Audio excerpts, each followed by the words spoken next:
İnsan üçün bu dünyadaki en çoğ, en içinişlik facia nima bilemsiz? O Rabbimiz tarafından tülengen büyük bir ruhning miyip, aciz ve halsiz bir bedenge qamılıp kelişidir. Tasavvur qilib beqing. Sizning kallingizda dunyoni o'zgartiradigan, millatni qutqizadigan mukammal planlar bor.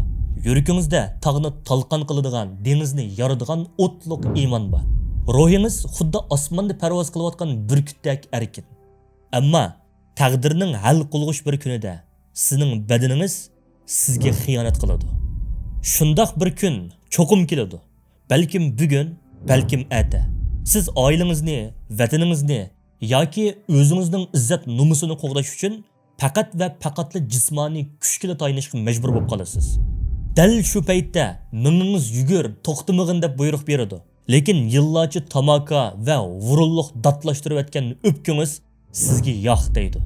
Yuragingiz uur, qarishtir deb vaqiraydi, lekin gazli ichimlik va yumshoq karvatda chirib ketgan muskullaringiz mening amdi madorim qolmadi deb yerga yiqiladi.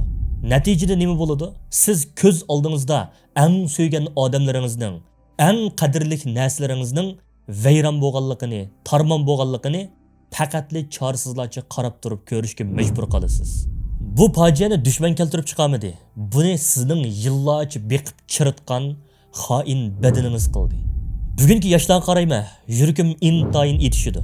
Bizda kallasi kompyuter, ammo badani sesigan bir avlod yetishib chiqdi. Biz kitob o'qishni, ko'zayni taqashni madaniyatli bo'lish deb xato tushunib oldik. Ammo tarlashni, chiniqishni hammallik, qo'pollik deb tushundik. Biz ruhimizni oliy bilimlar bilan boqdik. Ammo bu ruhni ko'tarib turadigan badanimizni axlat yemakliklar bilan, zaharlik ichimliklar bilan vayron qildik.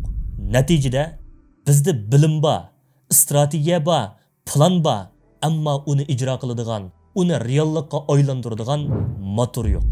Bu oddiy bir sog'lomlik masalasi emas. Bu millatga qilingan strategiyalik xiyonat.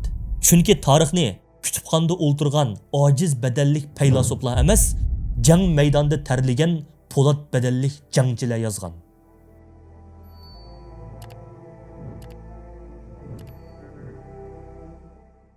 Sizga bir biologiyalik haqiqatni aytay. Siz bilan men aslidagi yovvoyi, erkin inson emasmiz. Biz zamonaviy jamiyat tarafidan armaklashtirilgan insonlarmiz. Biologlar qiziqarli bir tajriba qilgan. Agar siz yovvoyi, vahshiy bir bo'rni tutib olib qafasga solsangiz, uningga vaqtida tayyor tomoq bersangiz, uni sovuqdan, bo'rondan qo'g'disangiz, 3 avloddan keyin u bo'ra nimaga aylanadi bilamsiz? U itga aylanadi. Uning mingisi kichiklaydi, o'tkir tishlari gallashadi.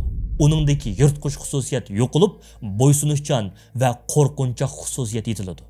Hozirgi biz yashayotgan zamonaviy jamiyatchi bu bir yo'g'on ermak insonlar bog'chisi. Biz o'lamaymiz. Telefon qilsak oldimizga tomoq shuhamatli keladi. Biz sovuqda qolmaymiz. Bir kuniki bilan uyimiz isiydi, soviydi.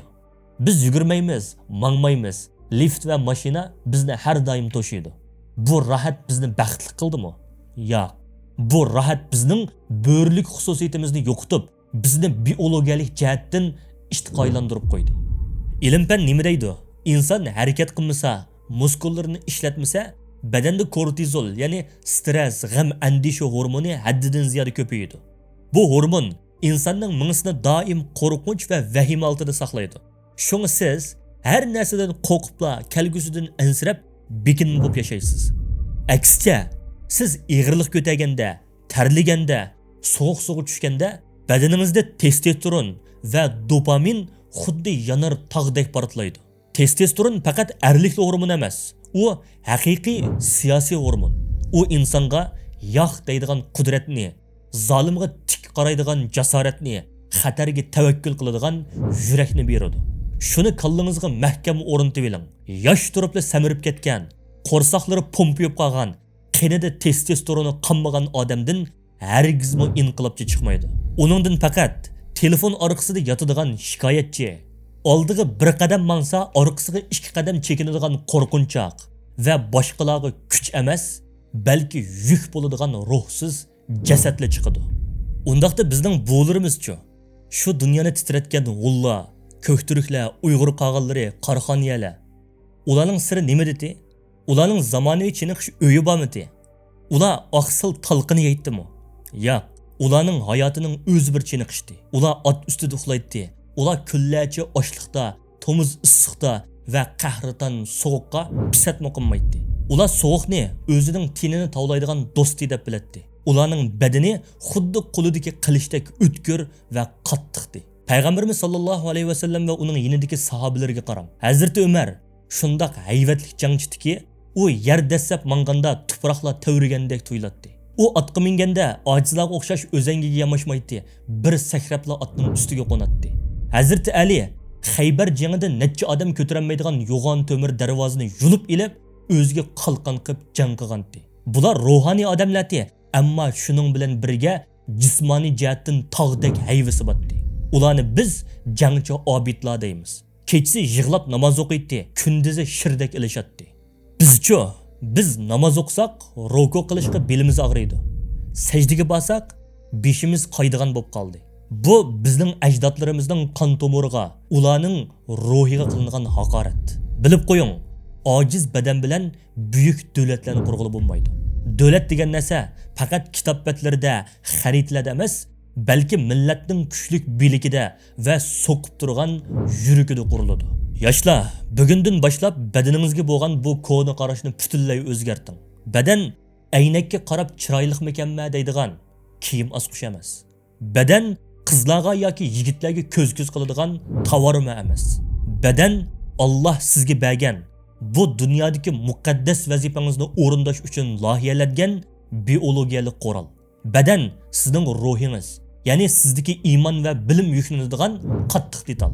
Agar qattiq detal ko'yib ketsa, sizdagi islom, iymon, vatan degan yumshoq detallar qanchalik qaltis bo'lishidan qat'i nazar bu sistema manguga qo'zg'almaydi. Sizning bilimingiz bir axlatga aylanadi.